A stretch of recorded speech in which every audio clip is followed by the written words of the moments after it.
Hello again. Welcome Chasing M2 owners. We're going to do a quick video here to show you how to do the light arm upgrade. I'm using the Max kit for the most part to do this demonstration, but it can apply to the light kit as well. Just a quick overview of what we're going to do, and I will go through and do it step by step. Hopefully the overview will give you what you need and you don't have to suffer through me rambling through this entire video. But here we go. I highly recommend using caps or covers for all of the connectors, because when you take them off, the O-rings could scrape against something, dirt can in them, compressed air is something I also recommend, or a little can of blow, so you can actually blow out the O-rings as well as you actually disassemble and reassemble, just to keep them clean. They're very easy to pick stuff up. My unit, I have obviously had the arms on. I have taken it all back to factory, as you can see here. Lights are back in it. It's very easy to revert back once you've made the changes. The first thing we're going to do is we're going to remove, well, we only really need to remove the bottom handles on both sides. You can leave the top one in place. There'll be a little bit of impact on the side. You may not be able to get the arm all the way back. That's totally up to you. I take them off. They're just a very good place for sand and dirt to get in, and with water. I don't know, every time I've taken them off, they've just been super dirty, so I'm just going to entirely remove them. I just have them on for you. I've removed the screws. There's 3 on each side, on the inside. We'll just back those out. Keep your screws. They're the same screws that are used throughout.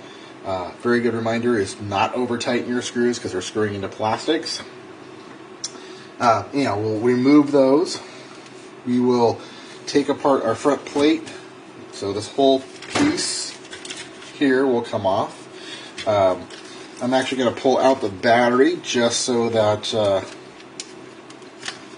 it sits upright when we're doing this.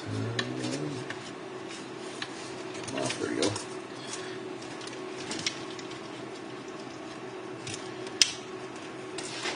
There you go. So we'll set that aside, make sure it's all nice and clean, and we'll pop this guy off.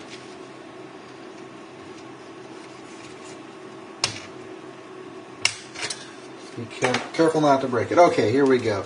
So, we need to take off the front plate. So there are 4 screws on the outside. We'll remove those. We'll take the 2 front screws out. That'll allow this to slide forward. It'll still be held in place by all the cabling. We'll disconnect all of our cabling. We'll put on caps to protect both the main body and the motors and lights. We'll pull that forward. Then we'll take the screws out of all 4 motors. We'll set those aside, and then we'll remove the 2 screws from the lights. We'll pull those out. Then we'll replace with our 2 front, using the same screws. Just our cap covers, they go in place, they screw down. We'll put the motors back in. We will put the cover back on. We will do that in kind of a reverse order, but we'll slide that back in. We'll start to get these tightened on both sides, and then we'll pull the 2 screws and it'll pull the faceplate in, then we'll tighten it from the sides. Forgetting about mounting the arm, but we'll do that as we come to it. The little mounting screw, mounting holes are right here. So each arm actually just locks into those 2 positions. So as we put the faceplate back together, we just mount those 2 arms in. Everything else will pop into place after that. There's another hole right about here, which the screw goes through, which takes the bottom mounting portion for the clip, and the arm also uses these clips as well. You can see we've got ones here that just kind of rotate into place. They're left and right dependent, so they just go to the top. So just depending upon which side you want to put it on, just get it keyed up, put it in, twist it into place. And these are meant to break off as well. So in the event of undue stress, we don't want to actually hurt the arms. So I've already got 2 of these in place, so I'm just going to remove these from our pile. Just I wanted it all out there so it was fresh. Alright, well, let's get these things pulled apart. So I'm going to go ahead and take these off, and hopefully I'll be able to fast forward this video a little bit. You don't have to suffer through it. They're click inside, and once you actually get the screws off, you'll have to kind of pull it apart. If you like the looks of the arms, they keep a lot of dirt in place, and it's not something I want to deal with. As I mentioned earlier, I've already removed the screws. I just snapped it back on for the aesthetics of the video here.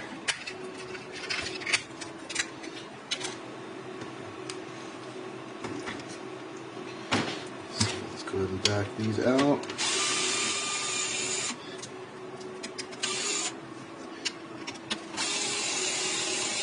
I'm using a powered screwdriver, but be very careful if you do use a powered screwdriver because these are easy to strip out. So set your clutch low.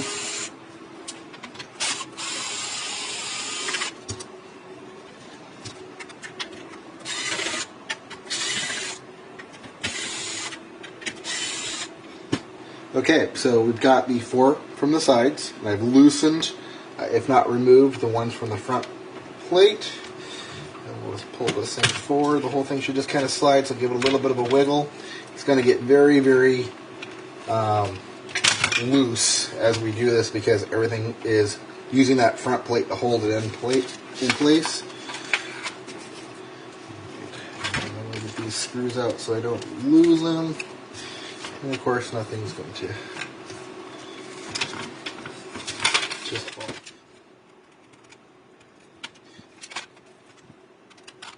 So because the battery is out, it's going to want to fall forward to the actual core section is just loose. It wants to fall forward. So just be careful as you move around so that you don't damage anything or fall free. It's not really hurt anything, but once all the expensive stuff is falling free and getting damaged.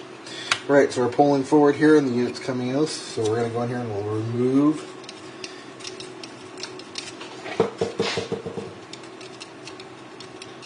the motor connectors. Cap comes off, you just pull forward if you want to use these.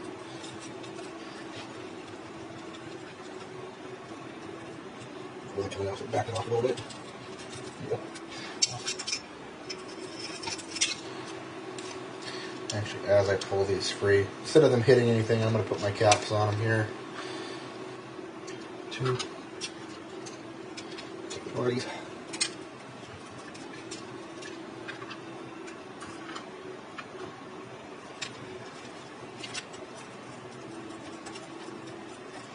It's always a good idea to put a little silicone lubricant on those O-rings when you reassemble. If you have too much on, like now, you want to make sure that they're not really damp looking, but it'll help collect the dust and dirt, and you don't want that happening. Alright, so I can now prop these up to get to these bottom ones. Be very careful where your lens is at because you don't want that scratched up either. Obviously, we can wipe it down and clean it. You can't get scratches out too easily.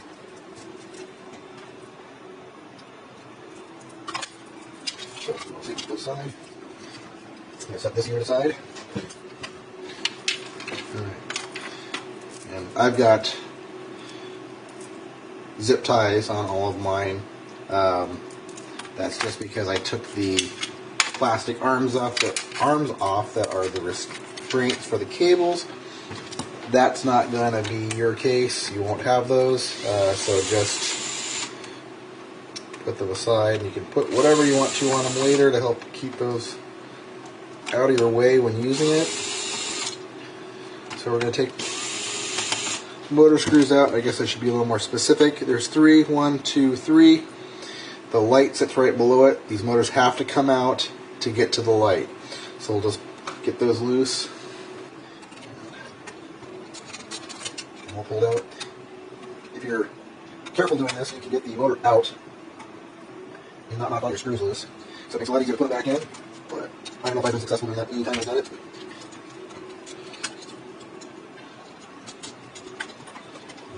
In there, there I go. Still in there.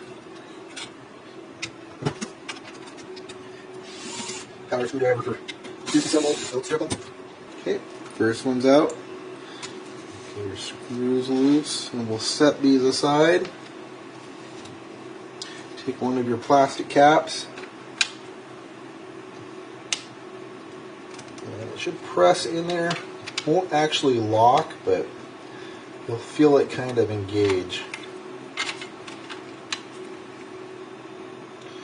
doesn't fit one way, flip it over.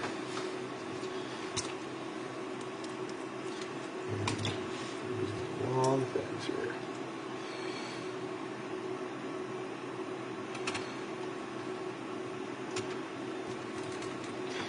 Again, I switched back to a manual screwdriver so I don't strip anything out. It's too easy. If you were to strip out the threads on the plastic, you could always use a little bit of super glue and some patience. Put the screw in as far as it'll go with the glue on the tip, let it dry, and then go back in there and just give it a little twist to try to tighten it in.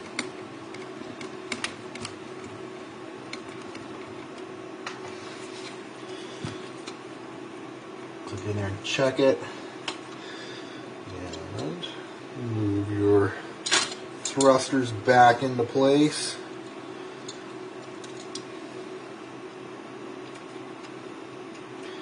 And just use them as a guide. The cord is towards the outside bottom.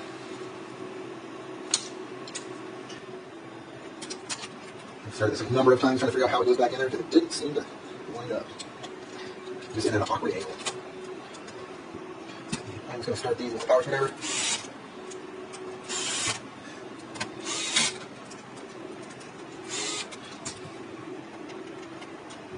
Especially by a little bigger screwdriver.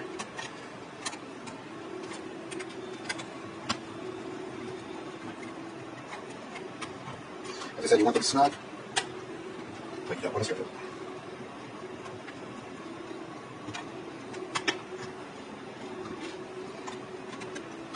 Engaged.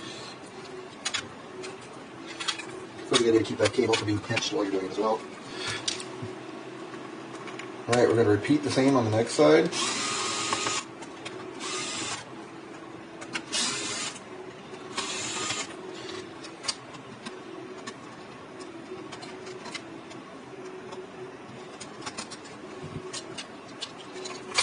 Yeah, there we go. Knew I'd drop them at some point. Alright, then let's loosen up move the light from this side.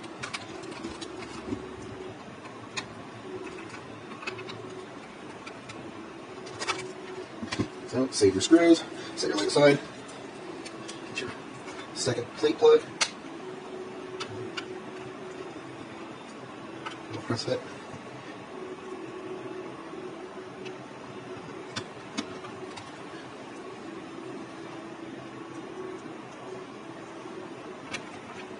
Always a good idea to get them all started before you tighten.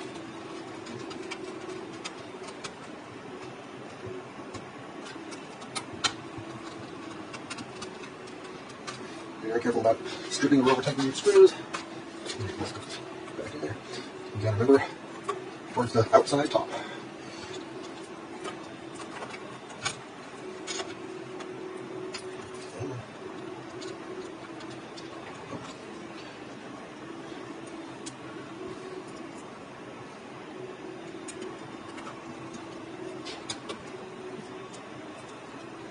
Outside top. And then he's back in there.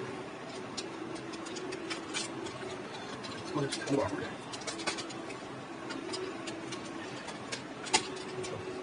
Probably is easier to remove the screws, just get them enough as the way to go in.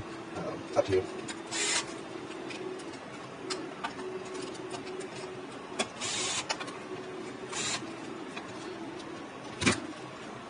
Just put this one in there. It's free skinning.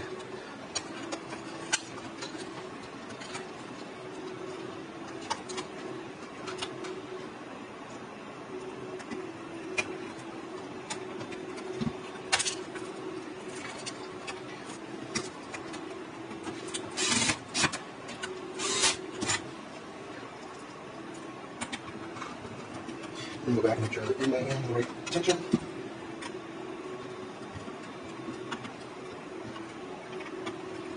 One other piece of advice, if you haven't ever cleaned your M2, it's a very good opportunity to get in there and pull the motor shrouds off. The screws on the inside here can be removed with a small Phillips screwdriver.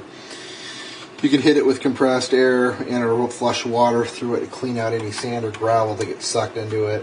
That gets rid of a lot of the harsh or tight binding on the motors. They should be pretty free to spin, but they do suck in. So now we're down to 4 wires. Double check that your plates are flush, no gaps, everything looks good. Then we can go back and start assembling the main body again. So let's put this up on end. Alright, so make sure we know which end is our top.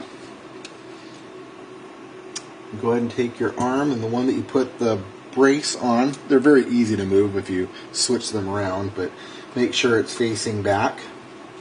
And you just go in those 2 little holes that are right there.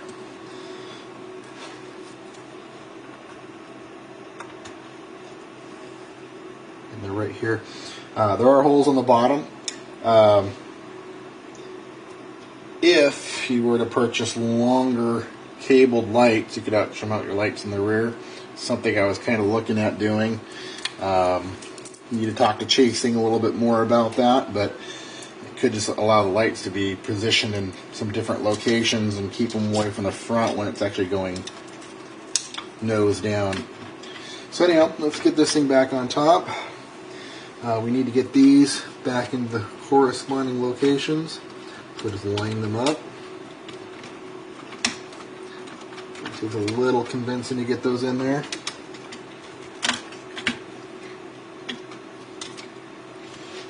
And we have the same thing with these once we get those on.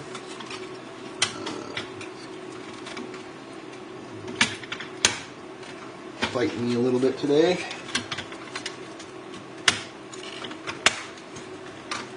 Alright, so I'm going to lay this down just to double check the holes are lined up. Then flip it, keep pressure on the front. Make sure they're there as well. Set it upright. Then get your screws and get them started.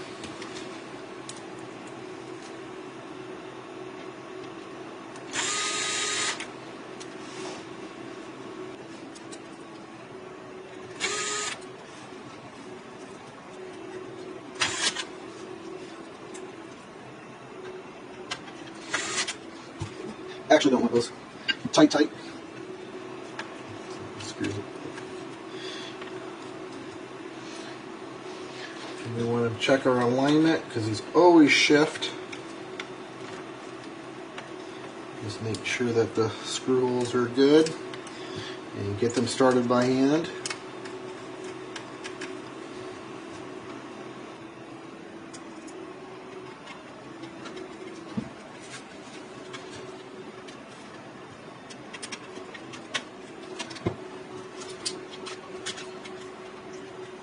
I was listening to my own advice, I forgot to line them back up.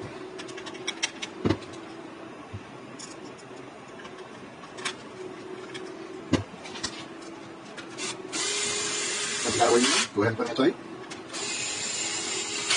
This is metal on metal, so you don't have to worry too much about snipping these, but still make sure your clutch is set appropriately.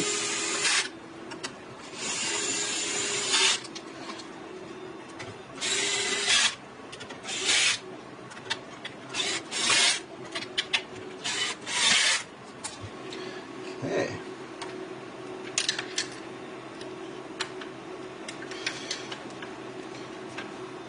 So now we need to reattach the mounts for the motors. Make sure you are paying attention to which ones go top, which ones go bottom. If you reverse them, it's not going to spin the right motor at the right time for attitude correction. I would go through and hit these with compressed air, make sure they're clean, add some silicone lubricant on there. What you want is just a thin coating. You can look it up online how to actually do that. You just don't want any particulates in there. I'm not going to worry about doing that right at this moment because these are all going to come apart again for me.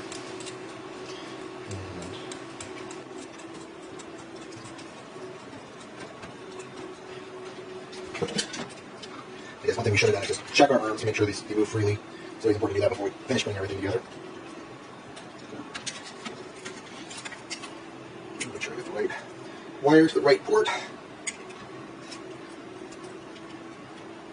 Again, check your O-rings.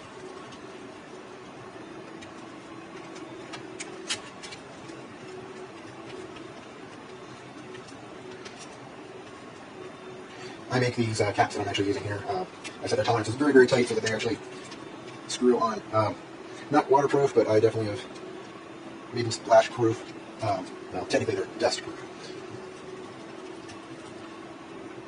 So I wouldn't hesitate to have them around the water. Off.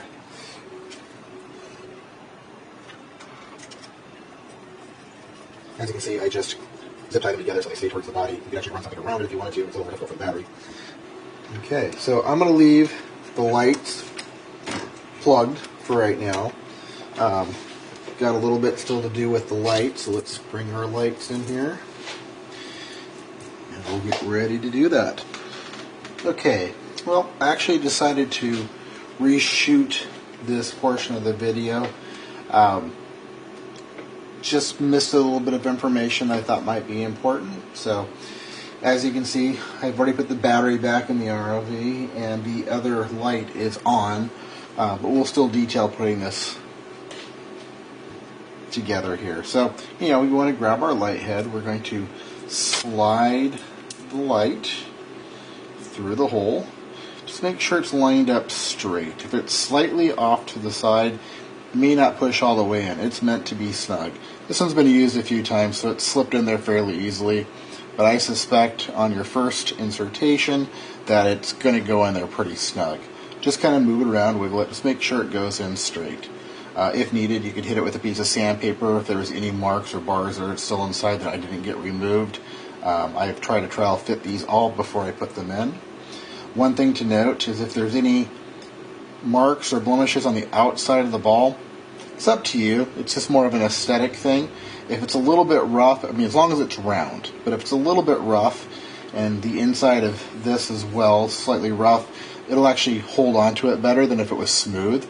So aesthetically, if you want to sand it, go for it. If not, leave it as is. I've already taken it down to the point where I think it should be, but as with anything, feel free to clean it up. So we're going to take 2 screws and put them back in. These screws are actually taken from when we took the handles off of the rails at the first step. Those screws were all the same throughout, so we were able to reuse those since we used the original ones to put the caps on. So these should screw in there, and again, snug. I wouldn't go over tightening it. The material is kind of soft for the head, so we could easily strip that out. We just want to make sure that it's in there tight enough that they're not going to just fall out, and obviously they're tethered in place, so that's not going to matter either. Make sure the fastener, the nylon fastener, is out. We have 2 options. You can use the nylon. These are very delicate, so if you over tighten it, it's going to strip out. There's no way around that. That's why I actually included the stainless hardware along with it, so if you want to drill this out, you can actually put a nut on the other side of it and hold it together. You can do that from the very beginning if you want a stronger hold.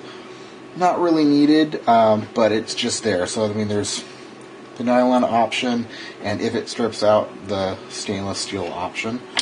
So let's go ahead and just push this in. It should just pull apart and get it kind of centered in there.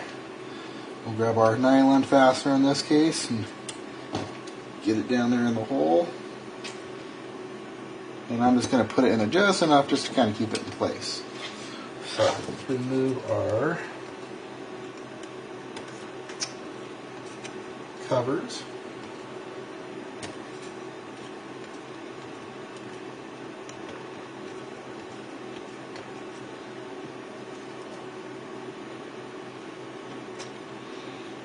Again, as usual, check your O-rings, make sure everything's good, lubricate. Use compressed air to clean them off.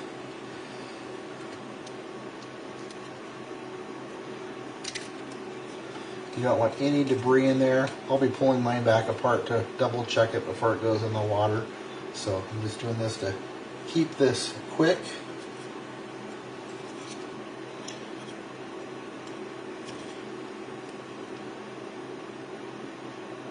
Okay, that's now in. And now we're going to set up our restraining pieces. So this one's already been done. I highly suggest taking a piece of sandpaper and just kind of sanding around the ball. It's really up to you. The more you sand it, the easier it is to get in and out, but then it also loosens it up. So it just makes it easier for it to move around in the joint once it's in place. You'll find how that's beneficial as you go on while doing this. But you don't want it too loose that it's just going to fall out. So, I've got one that's already set. That's for the other side. This one, I just moisten it slightly somehow, and then it should just snap into place, and they are tight to go in initially, but once it's in, it's in. So let's rock this guy up on its side. We'll put this in our mount. The cutaway portion goes towards the front.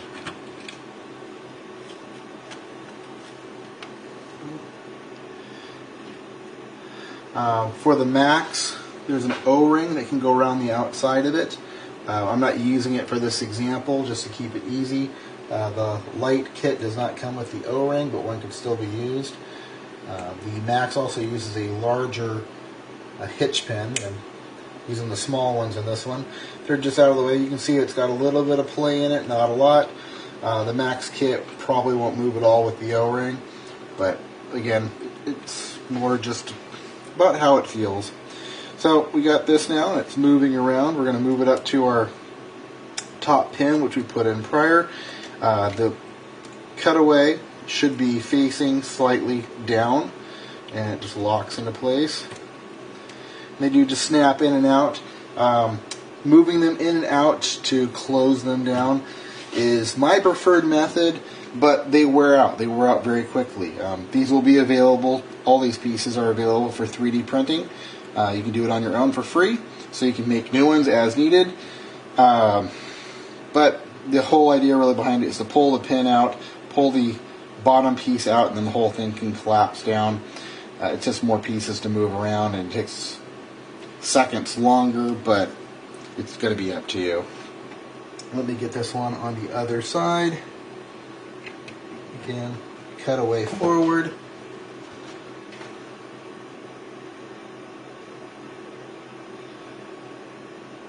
Pin it in place.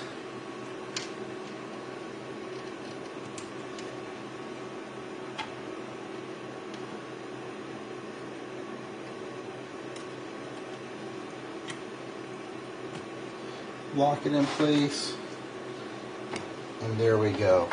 So now we actually need to adjust our light. So I put this on the wrong side of the wire. So the wire does need to go over it to actually allow for full rotation. So I highly recommend kind of putting the light down and slightly out.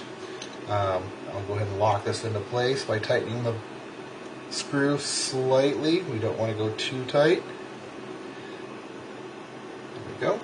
And we'll do the same on this side, down and slightly out. And tighten.